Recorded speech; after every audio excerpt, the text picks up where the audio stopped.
राधे राधे मित्रों, स्वागत है आप सभी का। आज की ये कथा आपके दिल को छू जाएगी, इसलिए अंत तक जरूर आप तक सुनिए। ठीक है दोस्तों,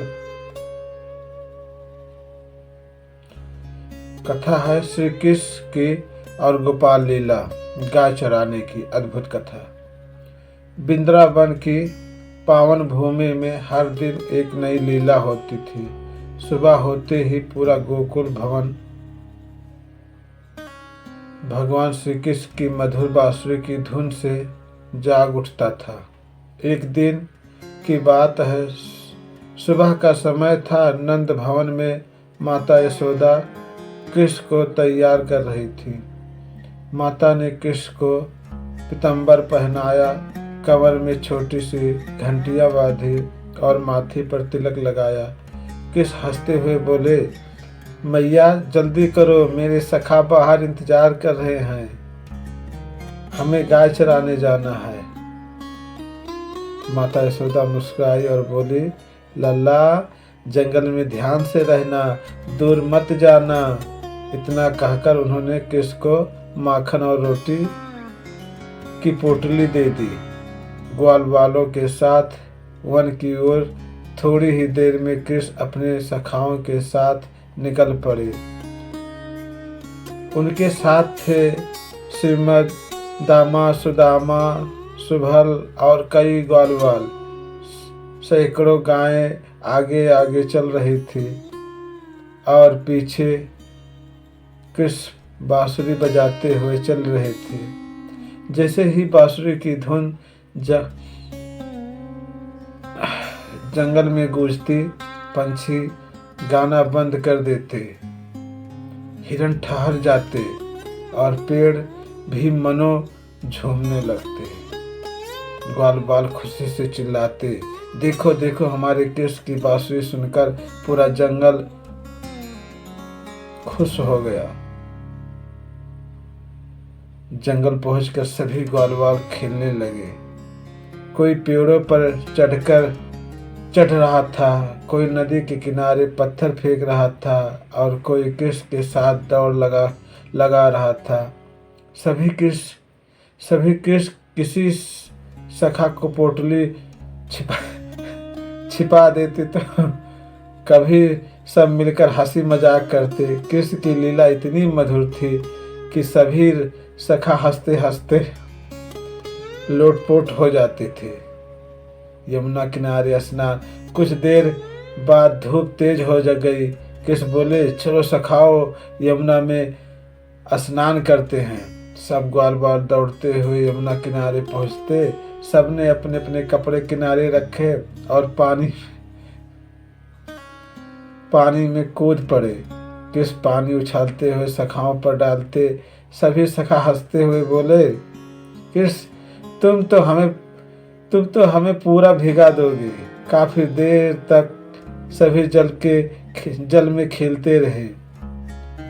वृक्षों के नीचे भोजन। फिर स्नान के बाद सभी एक बड़े पीपल के पेड़ के नीचे बैठ गए। सबने अपनी अपनी पोटली खोली। किसी के पास दही चावल था, किसी के पास रोटी मक्खन, किसी के पास गुड़। लेकिन सबने मजेदार बात यह थी कि सब अपना खाना एक दूसरे के साथ बांटकर खाते थे। कृष्ण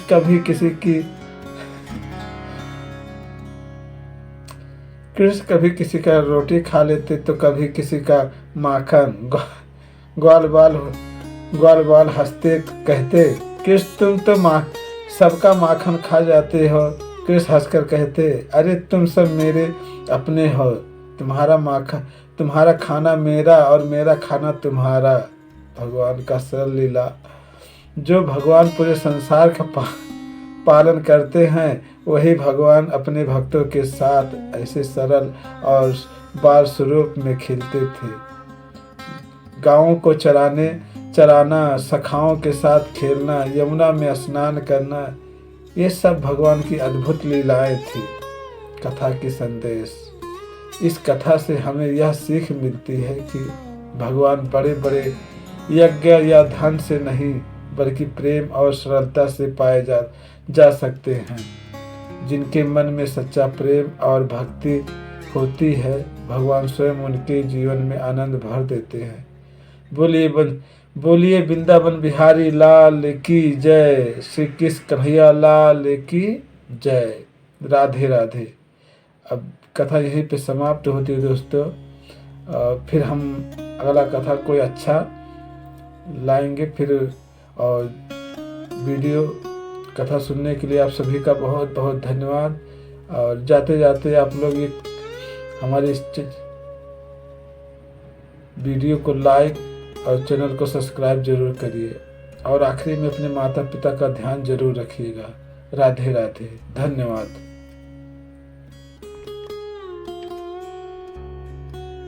राधे राधे मित्रों, भगवान की भक्ति और उनकी लीलाएं इतनी अद्भुत हैं कि जो भी सच्चे मन से सुनता है उसके जीवन में शांति और आनंद आ जाता है। आज हम आपके लिए लेकर आए हैं एक ऐसी ही सुंदर और प्रेरणादायक कथा वृंदावन की वह अद्भुत रात। वृंदावन की पावन भूमि पर एक बार बहुत भयंकर सूखा पड़ गया। यमुना का जल कम होने लगा, खेत सूखने लगे और गोकुल के ग्वालबाल तथा गोपियां चिंतित हो उठीं। सभी लोग मन ही मन प्रभु को याद करने लगे, पर किसी को समझ नहीं आ रहा था कि क्या किया जाए। एक दिन सभी गांव वाले मिलकर नंद बाबा के आंगन में इकट्ठा हुए। वहां छोटा सा बालक कृष्ण भी खेल रहा था। गांव वालों की चिंता देखकर कृष्ण मुस्कुराए और बोले, आप लोग चिंता क्यों करते हैं?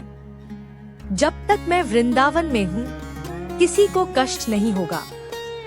सबको लगा कि यह तो एक बालक की बात है, पर कृष्ण की आंखों में अजीब सी दिव्य चमक थी। उस रात कृष्ण चुपचाप यमुना किनारे गए।